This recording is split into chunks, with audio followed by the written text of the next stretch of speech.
The industry has a very bright run ahead of it. We have a great product. We have a product people need.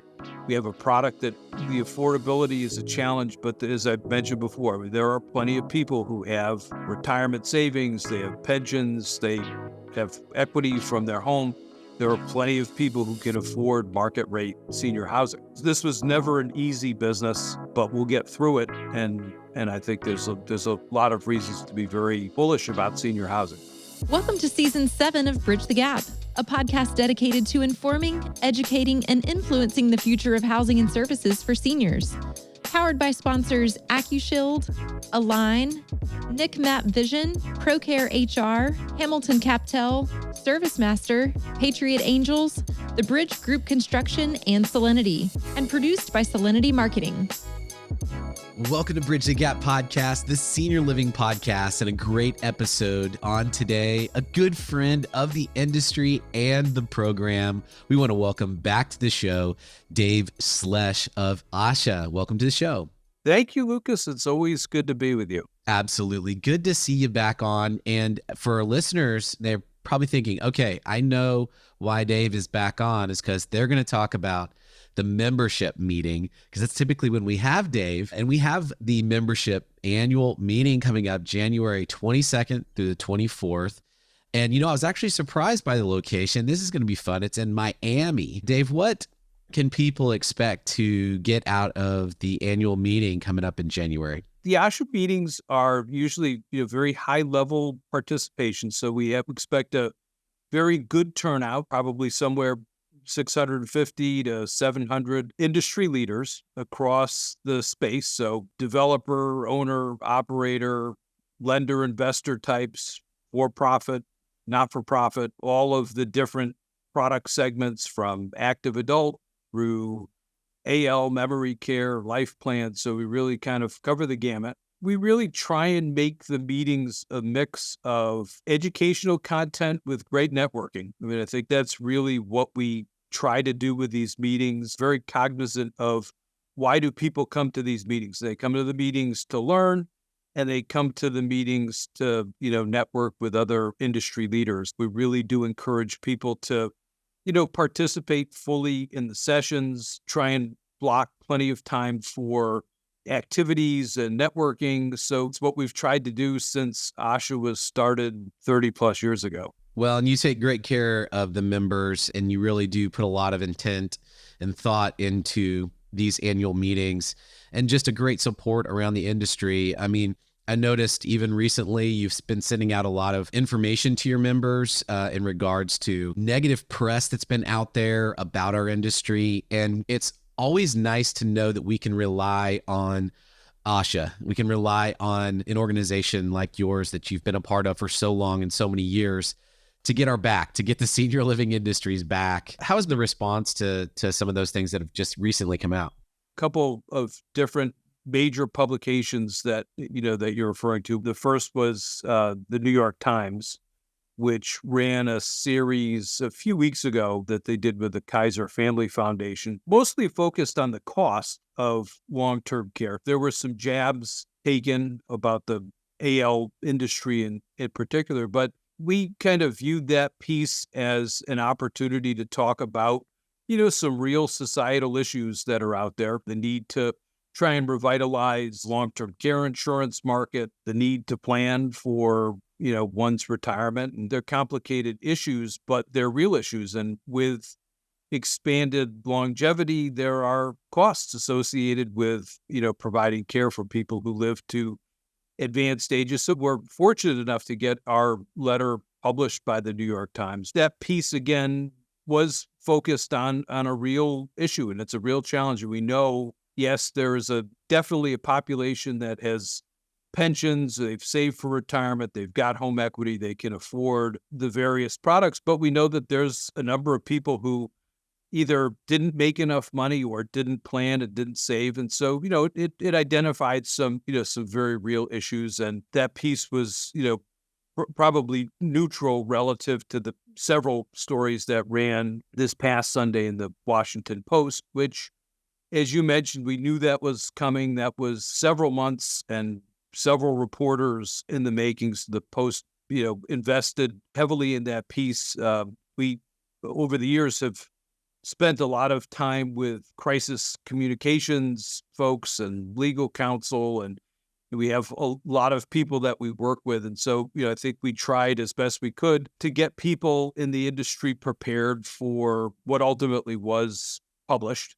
The pieces focused on a variety of things, but certainly elopements with fatalities from AL and memory care settings. It's unfortunate, but when a Washington Post devotes that amount of time and money to do an investigation, if you will, they don't necessarily put any balance into the articles.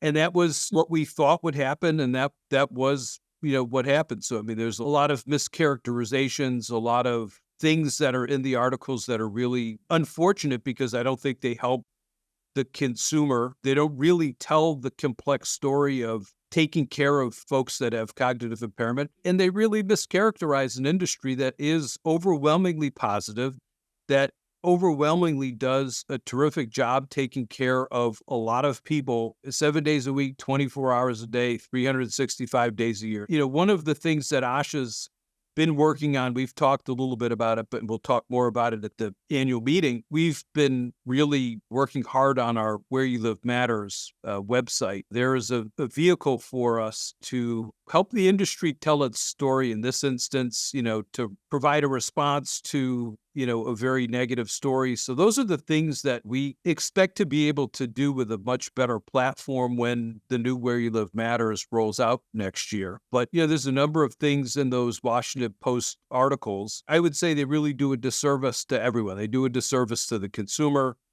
certainly do a disservice to the hardworking women and men who put everything that they have into their job and take great care of the consumers. And so the reality is that on very rare occasions, there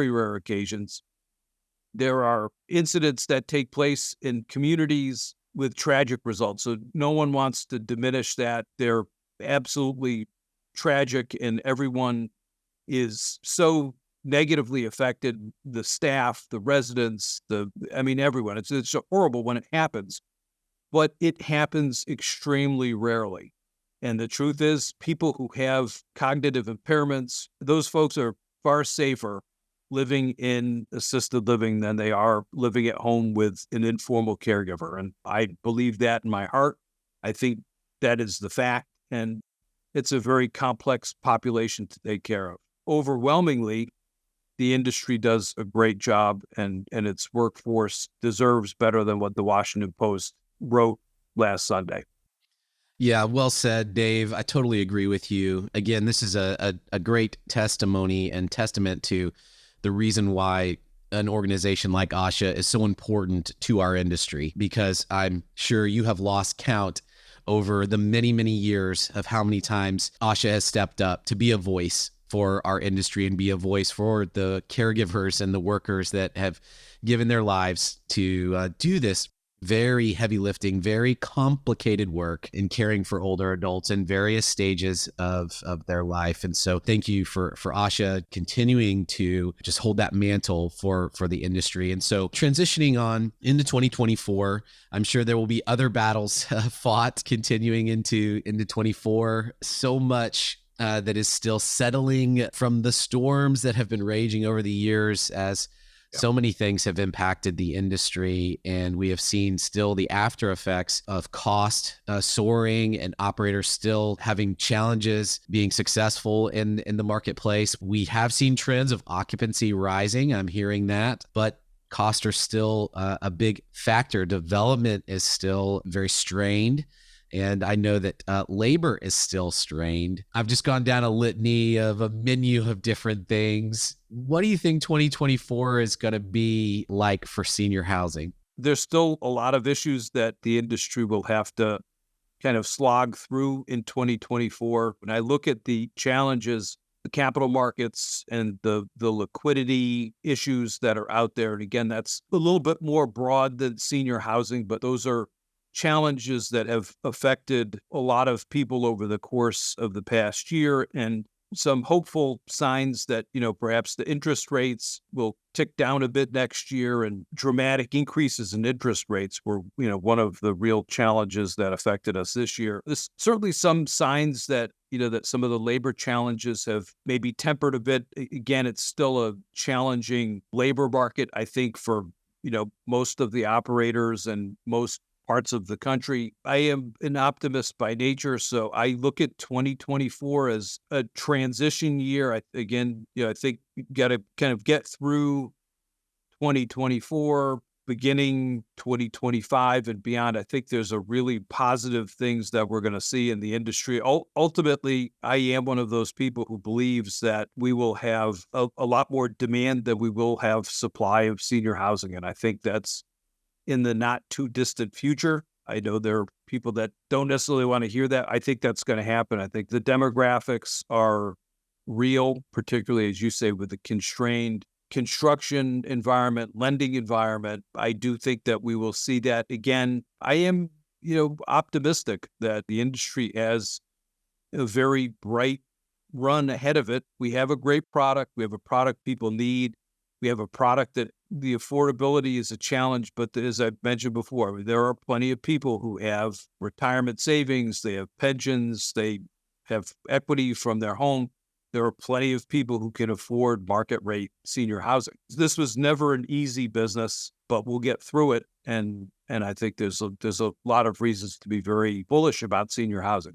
I totally agree with you. These are the types of conversations that will take place at the membership meeting. Very important ones. It's a great time to come together. And Dave, we really appreciate you, the years that you have been in leadership there, and continue to bring this great content and a great platform for the members to come together and have these very important conversations. And very excited to be all together in Miami coming up very soon. Appreciate your time today. Absolutely. Well, I thank you. And we are big fans of Bridge the Gap. So I enjoy listening to your podcast, enjoy being on them, and I look forward to seeing you in a few weeks in what will hopefully be a sunny, warm Florida. That's right. That's right. Well, thanks, Dave. And to all of our listeners that want to know more information, just scroll down right there in the show notes and you can check out the links to ASHA and the membership meeting. Be a part of it. Come join ASHA and be a part of this important conversation. And thanks for listening to another great episode of Bridge the Gap. Thanks for listening to Bridge the Gap podcast with Josh and Lucas. Connect with the BTG Network team and use your voice to influence the industry by connecting with us at btgvoice.com.